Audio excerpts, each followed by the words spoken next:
Hi viewers, இன்றைக்கி நம்ம சேனலில் ஃபயர்லெஸ் குக்கிங் ரெசிபி தான் பார்க்க போகிறோம். ட்ரை ஃப்ரூட் தயிர் வடா.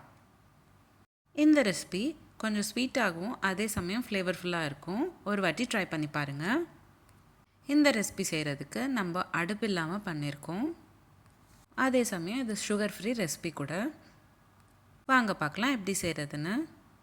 தேவையான பொருட்கள்: ஒரு கிளாஸ் தயிர், மல்லித்தூள், உப்பு, காரத்தூள், மிளகுத்தூள், சாட் மசாலா பவுடர், ஆம்ச்சூர் பவுடர், கொஞ்சமாக துருவிக்கிட்ட கேரட், பொடிசாக கட் பண்ணிக்கிட்ட கொத்தமல்லி, பிரெட், எல்லா ட்ரை ஃப்ரூட்ஸ் பொடிசாக கட் பண்ணிக்கிட்டது, அதாவது பிஸ்தா, பாதாம், முந்திரி, வால்நட், கொப்பரை ஒரு ஸ்பூன் துருவினது, ஒரு ஸ்பூன் அளவுக்கு ட்ரை கிரேப்ஸ்.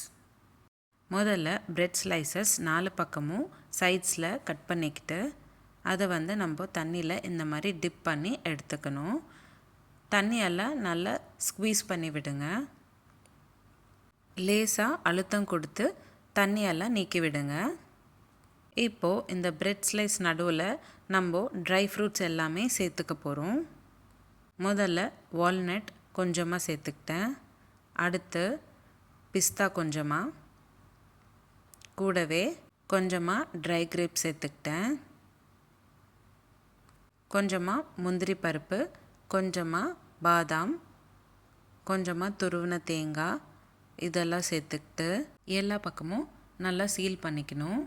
நான் வீடியோவில் காட்டுற மாதிரி நீங்கள் க்ளோஸ் பண்ணிக்கோங்க. நல்ல உருண்டை ஷேப் ஆகிற மாதிரி நம்ம எல்லா பக்கமும் க்ளோஸ் பண்ணிக்கணும்.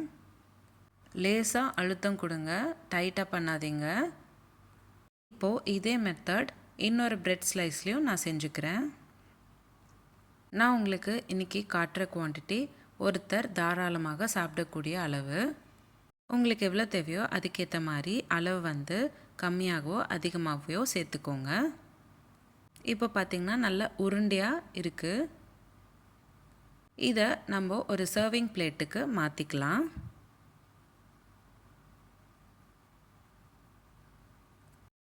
இப்போது அடுத்து நம்ம செஞ்சு வச்சுருக்கிற பிரெட் ஸ்டஃப் மேலே தேவையான அளவுக்கு தயிர் சேர்த்துக்கிட்டு ஈவனாக ஸ்ப்ரெட் பண்ணிக்கணும்.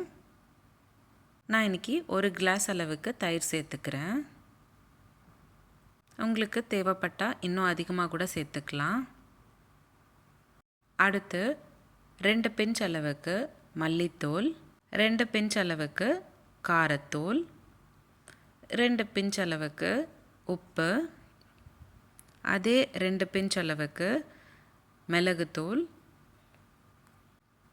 ஆம்ச்சூர் பவுடர், சாட் மசாலா பவுடர், இது எல்லாத்தையும் சேர்த்துக்கிட்டு அடுத்ததாக நம்ம துருவி வச்சுருக்கிற கேரட் சேர்த்துக்கலாம்.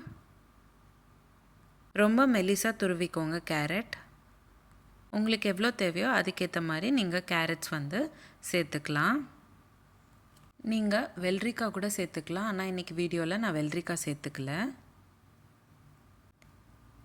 இந்த ரெசிபிக்கு ஒரு தனி டேஸ்ட் கொடுக்குறது இந்த கேரட்ஸ் தான். அதனால் மறக்காமல் கேரட் சேர்த்துக்கோங்க. அடுத்து பொடிசாக கட் பண்ணி வச்சுருக்கிற கொத்தமல்லி சேர்த்துக்கோங்க. கொத்தமல்லி சேர்த்த உடனே ரெசிபி ரொம்ப கலர்ஃபுல்லாக மாறிடும். அடுத்து கொஞ்சமாக நம்ம எடுத்து வச்சுருக்கிற நட்ஸ் எல்லாமே தூவிக்கோங்க. Dry grapes, cashew, almond, walnut, பிஸ்தா, அந்த மாதிரி எல்லாமே கொஞ்சம் கொஞ்சமாக சேர்த்துக்கோங்க. இது எல்லாமே நம்ம சேர்த்துக்கிறதுனால சாப்பிடும்போது க்ரன்ச்சியாக இருக்கும். அதனால தான் சேர்த்துக்கிறேன். லாஸ்ட்டில் கொஞ்சமாக துருவிக்கிட்ட கொப்பரையும் சேர்த்துக்கிட்டேன். அவ்வளோதான். ரொம்ப சிம்பிள் அண்ட் ஈஸியான, அதே சமயம் அடுப்பு இல்லாமல் சர்க்கரையும் இல்லாமல் வெறும் 10 நிமிஷத்தில் ஹெல்தியான ட்ரை ஃப்ரூட் தயிர் வடா ரெடி ஆயிடுச்சு. இந்த ரெசிபி சின்னவங்கலேருந்து பெரியவங்க வரைக்கும் ரொம்ப விரும்பி சாப்பிடுவாங்க. கண்டிப்பாக ஒரு வாட்டி ட்ரை பண்ணி பாருங்கள். இந்த ரெசிபி நீங்கள் உங்கள் வீட்டில் ட்ரை பண்ணிங்கன்னா எப்படி இருந்ததுன்னு எனக்கு கமெண்ட் பாக்ஸில் கமெண்ட் பண்ணுங்கள். உங்களுக்கு இந்த வீடியோ பிடிச்சிருந்தா லைக் பண்ணுங்கள், ஷேர் பண்ணுங்கள். இதே மாதிரி டெய்லி ஒரு ரெசிபி பார்க்குறதுக்கு என்னோடய சேனல் சப்ஸ்கிரைப் பண்ணிக்கோங்க. நம்மளோட சேனலில் இந்த மாதிரி நிறைய சீரீஸ் போஸ்ட் பண்ணியிருக்கேன். லிங்க்ஸ் எல்லாமே டிஸ்கிரிப்ஷன் பாக்ஸில் உங்களுக்கு ஷேர் பண்ணுறேன். கண்டிப்பாக செக் பண்ணி பாருங்கள். இந்த ரெசிபி எப்படி இருந்ததுன்னு எனக்கு கமெண்ட் பாக்ஸில் கமெண்ட் பண்ணுங்கள். மீண்டும் சந்திப்போம் ஒரு சுவையான ரெசிபியுடன். தேங்க்யூ.